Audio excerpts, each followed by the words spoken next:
tere tulemast Point TV-sse.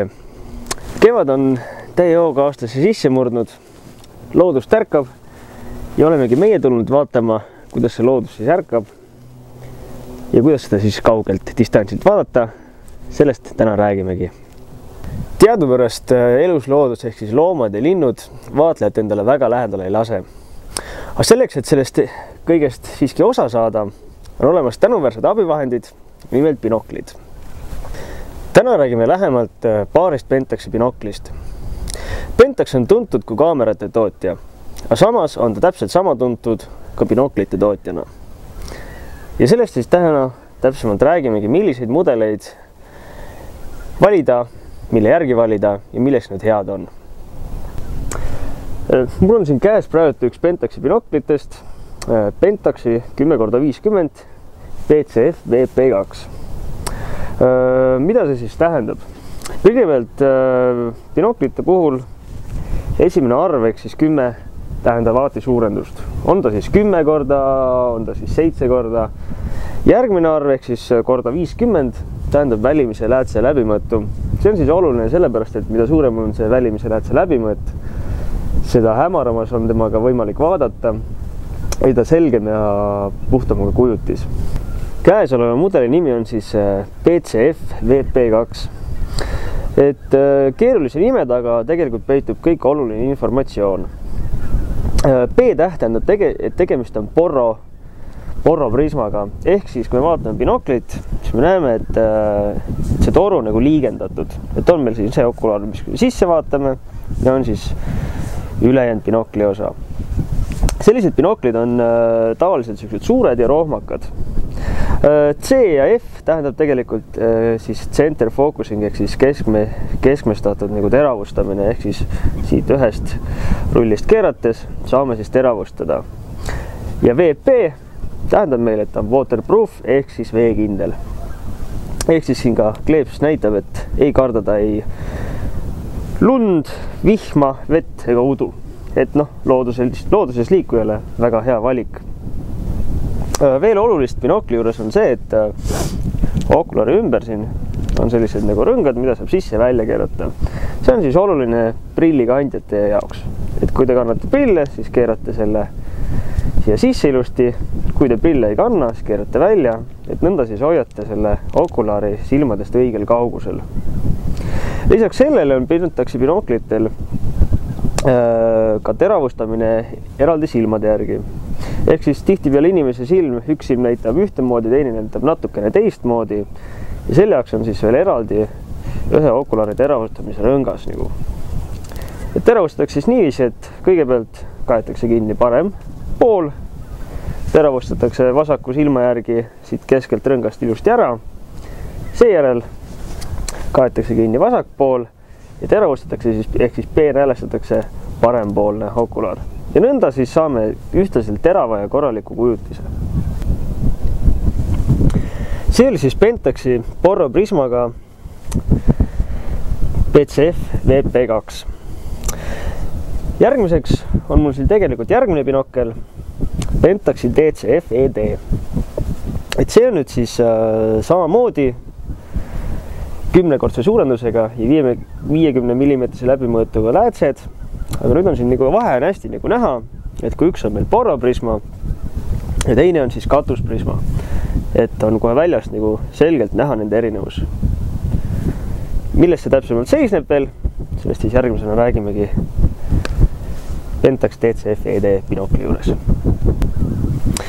Et nagu siis öeldud, Pentaxi DCF ED binokkel 10-kordse suurendusega ja 50 mm läätsedega. Tegemist siis nagu mainitud katusprismaga, mis on siis kompaktsem ja ka optiliselt tihti võimekam, kui on porroprisma.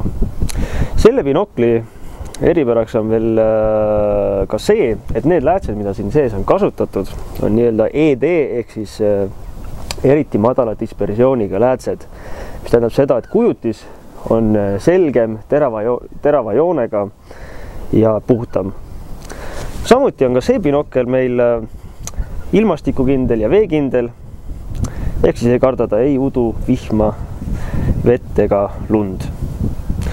Ja mis selle binokli veel eriti meeldivaks teeb, on see, et need läätsed on siis kaetud sellise asjaga, nagu seda on face coating.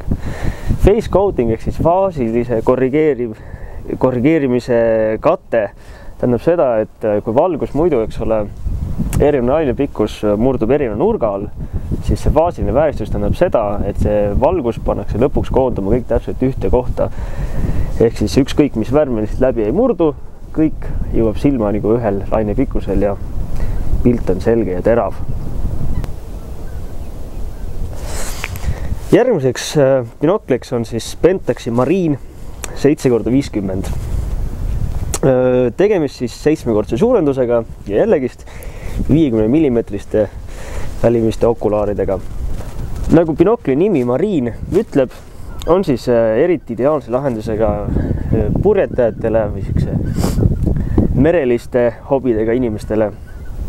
Et binokli teeb siis eriliseks see, et kõigepealt on sellel binokli sisse ehitatud kompass. Ehk siis ükskõik kus suunas vaatame, näeme kraadides täpselt, millises suunas me reaalselt sel hetkel vaatame. Kompass on ka valgustatud, mis tähendab, et siis ka hämaras või isegi öösel näeb seda kompassi ilusti määrata suunda. Peale selle on tal sisse ehitatud kauguse mõõtmiskaala, ehk siis eeldades, et teate, kui kõrge on ühe laeva mast, saate täpselt määrata, kui kaugel see laev siis tegelikult ka on. Ja samamoodi, nagu siis ka eelnevad mudelid, on ka see meil veekindel. Ehk siis nagu merel ikka, lööb laine üle pea, ei ole hirmu kedagi, et binokliga midagi juhtuda võiks. Ja nüüd on mul siis käes selline Pentaxi binoklit, üks kõige väiksematest suguvendadest, ehk siis 10-kordse suurendusega ja 25 mm läbimõõduga okulaaridega. Tegemist on siis sellise väikse, kompaktse binokliga. Kas ta nüüd just teatribinokkel on, aga küll on ta selline hea pühapäeva jalutaja taskubinokkel, et alati ju ei kanna kaasas suurt kohutavat kollakat, vaid on just hea selline väike taskusse panna, nii saa arugi, et ta olemas on. Samamoodi meil ilusti veekindel, ilmastikukindel ja samamoodi faasilise vääristusega. Ehk siis igati selline optiliselt korrektne, iga ilmaga hea kaasas võtta ja ei võta meil eriti ruumi ka mitte. Peale binoklite võib vaadata kaugemaid objekte ja loodust läbi vaatetoru. Pentaxil ongi meil siin kaasa võetud üks vaatetoru, mille objektiivi või siis selle välimise läätse läbimõõt on 80 mm. Vaatetoruga on nüüd niiviisi, et kuna tema nägemisnurk on niivõrd kitsas, siis igasugune kätest vähimgi liikumine on niivõrd tugev, et neid peaks siis vaatama tavalise statiivi pealt. Vaatetoru koosneb meil siis kahest osast. Kõigepealt on meil siis põhiline korpus, ehk siis see vaatetoru osa. Ja siis on meil selline eraldi ärakäiv osa, mis on siis varustatud suumirõngaga meil. Ja siis samamoodi selle okulaari ümbrise, mida me saame siis sisse ja väljapoole keerata, nagu me ennem rääkisime, et siis kas vastavalt siis sellele, kas me kasutame prille või mitte. Teravustamine käib meil siit mugavast laiast rattast. Ja samamoodi on siis see vaatetoru meil ilmastikukindel, et ei kardada siis ei vihma meil ega muid ilmastikuelemente. Lisaks sellele, et me saame vaatetoruga vaadelda, saame selle vaatetoruga ka tegelikult pilti teha või siis, kui kaamera võimaldab, ka filmida. Selleks on siis olemas selline spetsiaalne toru, mis käib meil peegelkaamera külge täpselt nii, nagu käiks meil objektiivgi. Paneme selle siia külge, eemaldame siit selle optilise toru ja paneme siis selle fotoaparaadi siia selle adapteri abil külge.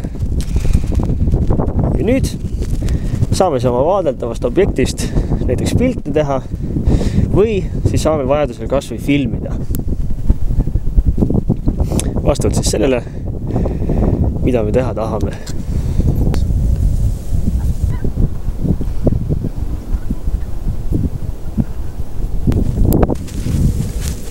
Aga kes on öelnud, et binoklitega peab saama vaadata ainult kaugele? Et meil ongi siin üks Pentaxi selline vähekene teistsugusem binokkel, mille nimi on Papilio. Papilio siis prantsuse keeles teatavalt tähendab liblikat. Ehk siis see binokkel ongi selles suhtes eriline, et sellega saab vaadata ka nii ütelda looduse elu rohujuure tasandil. Ehk siis vaadata nende putukate, antud juhul siis konnakude või siis konnakulleste või selliste väiksemate loomade eraelu ja toimetamist. Et selle binokli suurendus on siis 8,5 korda. Aga eriliseks teeb selle binokli siis see, et erinevalt teistest binoklitest, millega saame reeglina kõige lähemalt vaadata siis asju umbes nii 4, 5, 6 meetrit, siis see binokkel teravustab meil tervelt 0,5 meetri kaugusele, mis annabki meile siis võimaluse, nagu siin pildilgi näha, vaadata näiteks liblikaid lähedalt, peaaegu nagu mikroskoobi all. Et sellised olid siis Pentaxi binoklid, millest täna rääkisime. Et lühidalt kokkuvõttes siis on meil binokleid põhiliselt 2 sorti. On meil siis porroprismaga ja on meil siis katusprismaga. Ja erinevus siis selles, et porroprismaga on tavaliselt suuremad, natukene rohmakamad, aga samas hinnapoolest ka natukene soodsamad. Ja katusprismaga on siis väiksemad, kompaktsemad, aga ka tibakene kallimad. Ja oli meil siis ka veel üks vaatetorn. Täname kuulamast ja vaatamast ja head looduse vaatamist läbi siis binoklite ja vaatetornide. Kõik head ja kohtumised!